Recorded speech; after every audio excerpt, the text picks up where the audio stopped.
Good morning. It is nice to see so many familiar faces here. Many of you know me. Some of you know the story of my daughter. My daughter Jocelyn has been indicted for resisting ICE. She was playing her guitar and singing outside the ICE facility in Chicago during Operation Midway Blitz. Sounds like a military campaign, right? She was tear-gassed and shot with a non-lethal projectile that destroyed her guitar and bruised her. The trial is currently set for May 26th. She faces up to 7 years in prison because she is one of the Broadview Six. By the way, these people don't know each other, but out of the dozens of people that were there, these were mostly politicians and my daughter, who was getting well known as a protester.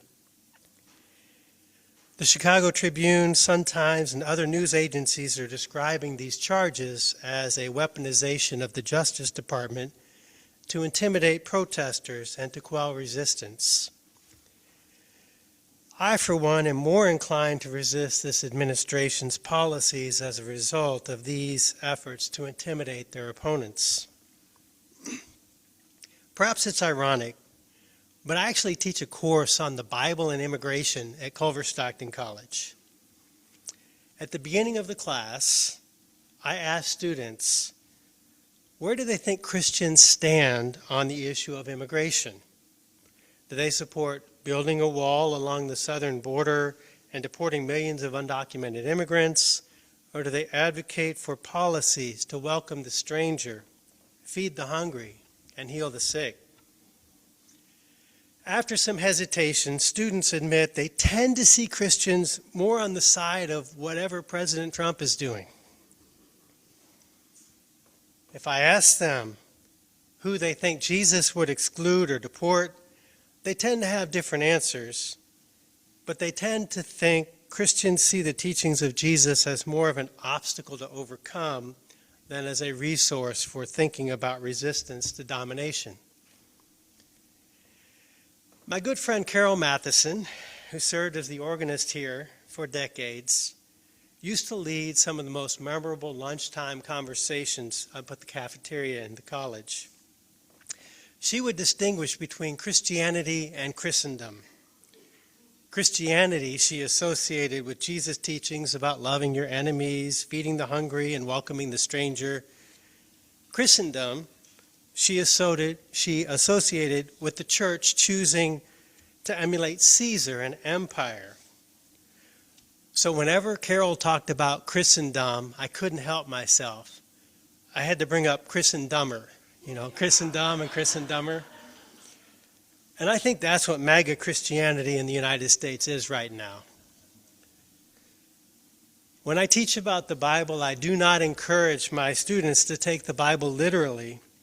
I have more respect for the Bible than that.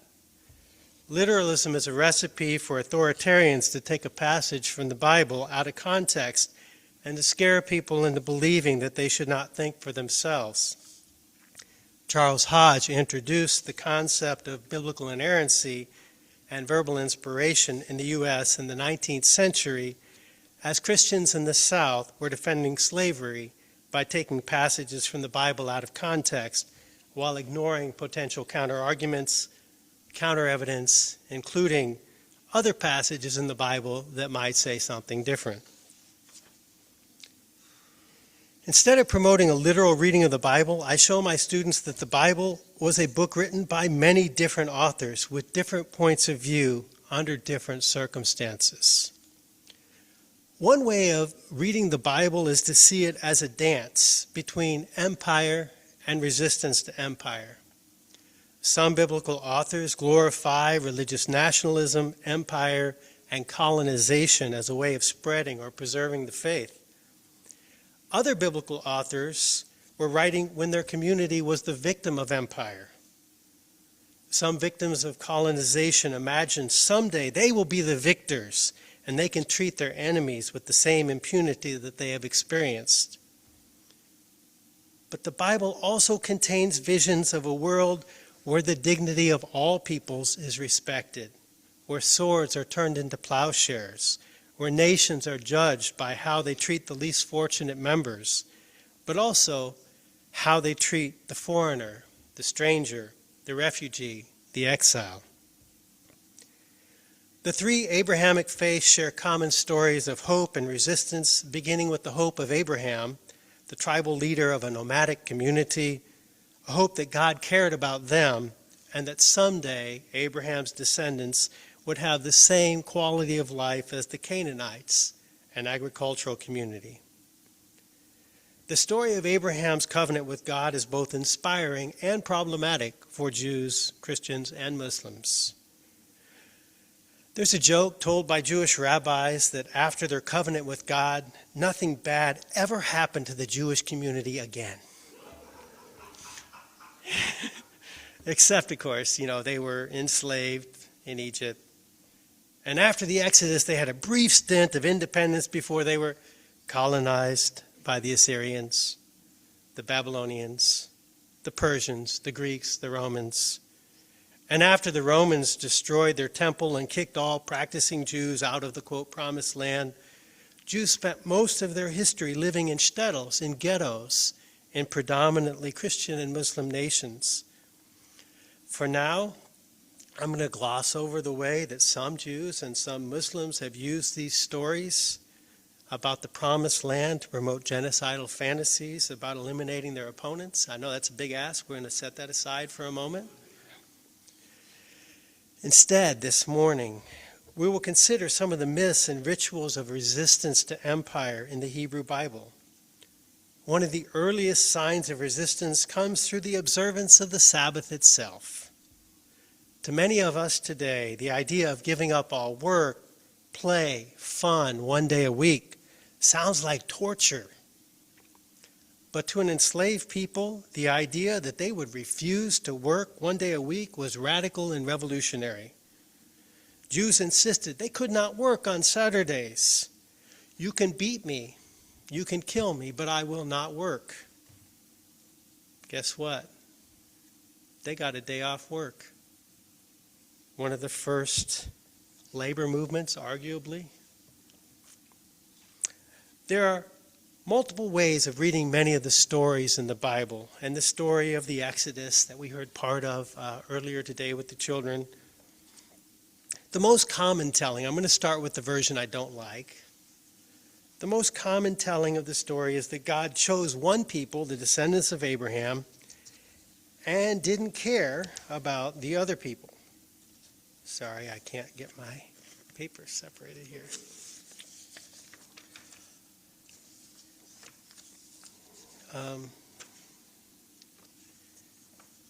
The idea that God works through one person at a time, whether that be Abraham, Moses, Joshua, David, Jesus, Paul, or their own pastor. And everyone else is to obey. To obey the messenger is to obey God, they say. To reject the messenger is to reject God. There is no room for critical thinking, and if God is all-powerful, all-knowing, present everywhere, everything that happens must be part of God's plan. This must be the best of all possible worlds. Wealth and power are evidence of righteousness. Sickness, poverty, and suffering are signs one has failed to earn God's favor. In short, the Musks and Bezos of the world must be the good guys, and the Haitian refugees, seasonal farm workers, and trafficked children must be reaping what they have sown? What? Yet this way of reading the Bible, history, and current events is challenged by a more authentic and prophetic way. There's a powerful reading of the biblical narrative as lifting up a God that stands in solidarity with the oppressed, a God who seeks liberation without subsequent domination of one's enemies. Let's reconsider that story about the conquest of Canaan I mentioned a few moments ago. Historical critical scholars suggest that when the book of Joshua was written, Judaism was not yet fully monotheistic. It would not become fully monotheistic until the prophets transformed Judaism during the Babylonian exile. For Joshua, the question of why the God of Abraham didn't care about the Canaanites would have seemed like a ridiculous question. The Canaanites have their own gods. Their gods are on their side. Yahweh's on our side. That's why Yahweh doesn't care about them. But if one takes monotheism seriously, then of course God cares about the Canaanites, Native Americans, Africans, and all of today's immigrants, regardless of national origin, legal status, or creed. I think I messed up. I'm going to keep going.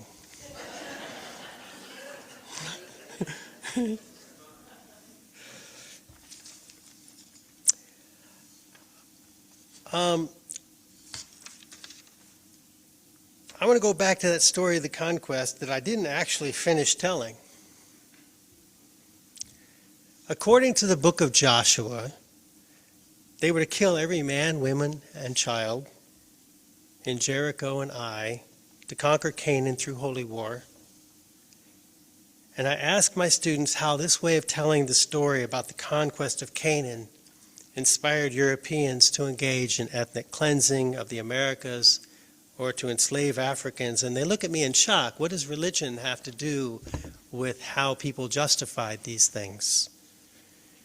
And of course, when they stop and I ask them, what was the religion of Europeans who colonized New England, New France, New Spain?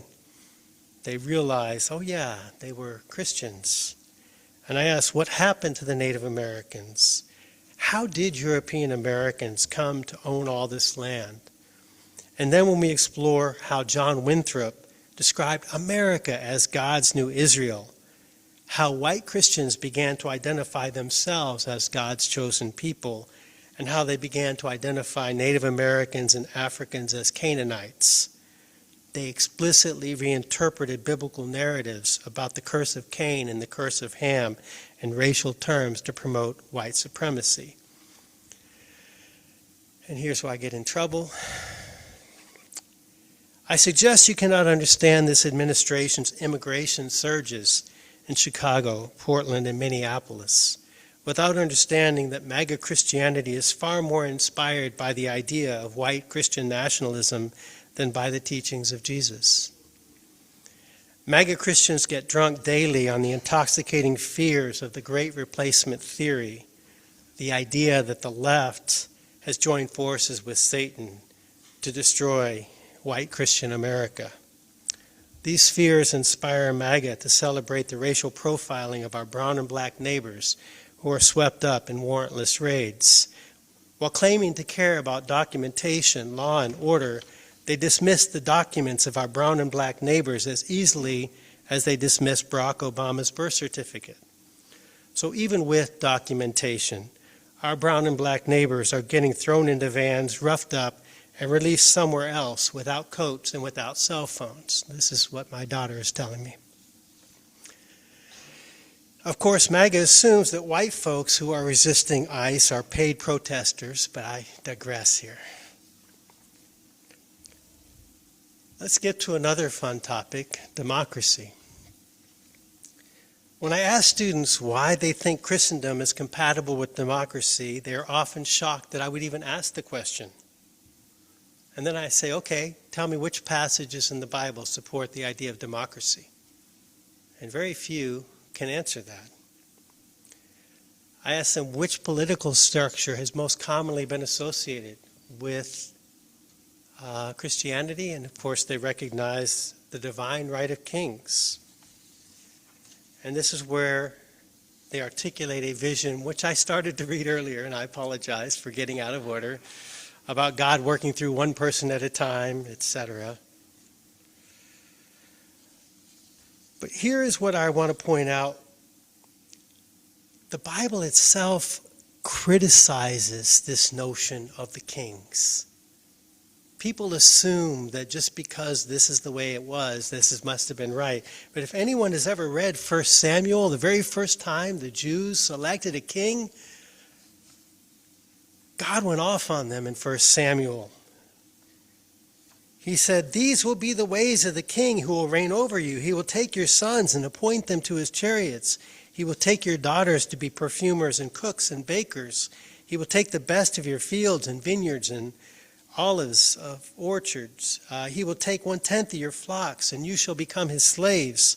And on the day you will cry out because of your king, whom you have chosen for yourself, the Lord will not answer you on that day. And it's not just 1 Samuel. If you read the historical books, 1 Kings, 2 Kings, 1 Chronicles, 2 Chronicles, one, it might help you sleep better. Anyway, sorry, people don't read these books, I know. But if you read them, you know what they tell you is that all of the kings basically failed. The greatest king in Israel, David, barely got a passing grade.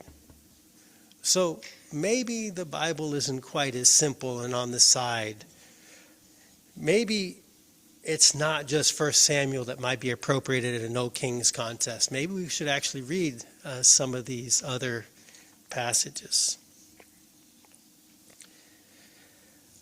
My biggest problem with much of MAGA Christianity is that their image of Christ is diametrically opposed to the teachings of Jesus, and that's pretty obvious to see. They often say that Christ in his first coming came as a lamb to be slaughtered, but that in his second coming, Christ will come as a lion to destroy the enemies of God. The Christ, they imagine, is so upset that he got murdered the first time, he rejected all of his teachings about loving his enemies, turning the other cheek, and forgiving those who had harmed him. Why he didn't return sooner, if that's the case, hardly seems like a question worth considering. Their narcissistic views of history shape their view that they are God's chosen people, they're God's only people, and that their enemies are the enemies of God, and that they are living in the most important moment in human history, the apocalyptic battle between the forces of good and the forces of evil at the end of time. So I try to take some of these notions of Christianity and I ask my students a simple question. I say, why was Jesus crucified? And often I will get a theological answer. He died for our sins. It was part of God's plan. I'm like, no. Imagine you were a historian or a reporter. Explain it to me. And the story kind of makes them feel uncomfortable. Jesus was not crucified because the Romans hated nice. After the Romans colonized Israel, they installed a puppet king to do Caesar's will, and then replaced the temple priests with loyalists who would do Rome's bidding. The house of God had become the seat of collaboration, and Jesus resisted. He protested. He called out the self-serving leaders who sold out the Jewish people to maintain their own power and privilege. It was Jesus turning over the tables in the temple that led to his arrest. It was his dangerous vision of God's reign that ran counter to imperial claims that might makes right. Instead, a Jewish Palestinian peasant dared to say that God blesses the poor, the meek, and the peacemakers, that the proud will be brought down, that those who are full will be emptied, and the hungry shall be satisfied. The first will be last, and the last will be first. Jesus' friends abandoned him when he was arrested because they too feared for their lives.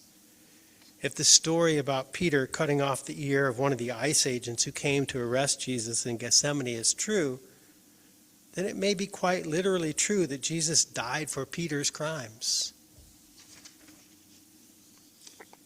And after Jesus' humiliation and death, his friends could have submitted in fear. Instead, they declared victory. They argued that Jesus was victorious over death, that even death cannot destroy a righteous person who has in some way become one with God, a God who is eternal and infinite. And this is an important thing to say. This claim is not based on empirical evidence. The earliest written accounts are all different. To whom did the resurrected Christ appear? Did the resurrected Christ meet the disciples in Jerusalem or in Galilee? Did the resurrected Christ look like Jesus had looked in his lifetime, with wounds for doubting Thomas to touch? Or did the resurrected Christ look like a stranger whose true identity could only be discerned after Jesus' friends shared bread with the stranger? Did Jesus materialize through a locked door as if he were a ghost, or could he eat a piece of fish? The claim that Jesus was victorious over death was not a fact to be recalled, but a form of protest against the claim that he had been a domestic terrorist who deserved to die. Jesus' friends would not allow this. Let me repeat. The claim that Jesus was victorious over death was a middle finger to Caesar in his Epstein ballroom and a defense of the righteousness of their friend. It was like the people who lifted up Alex Pretty as a more inspiring example of manhood than the ICE agents who were tossing women to the ground and abducting children. It was like people around the world echoing Renee Good's last words, "I'm not mad at you." A few weeks ago, I was at a vigil here at this church that recognized the martyred victims of ICE, including Renee Good and Alex Pretty. But we also remember dozens of other martyrs who have died in ICE custody, and the tens of thousands of people who have disappeared, been denied due process and treated inhumanely. Remembering their names, identifying them as beautiful children of God, and not as domestic terrorists is a form of protest and resistance. Standing in solidarity with our brown and black neighbors is a form of protest and resistance. Serving as ICE observers is a form of protest and resistance. Helping the families who are seeking safety is a form of protest and resistance. Marching is a form of protest and resistance. Contacting your elected officials is a form of protest and resistance. Telling your friends and family that you are not okay with what is happening is a form of protest and resistance.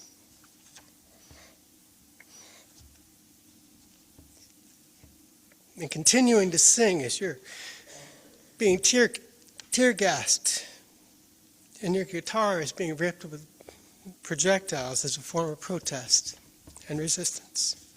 Thank you.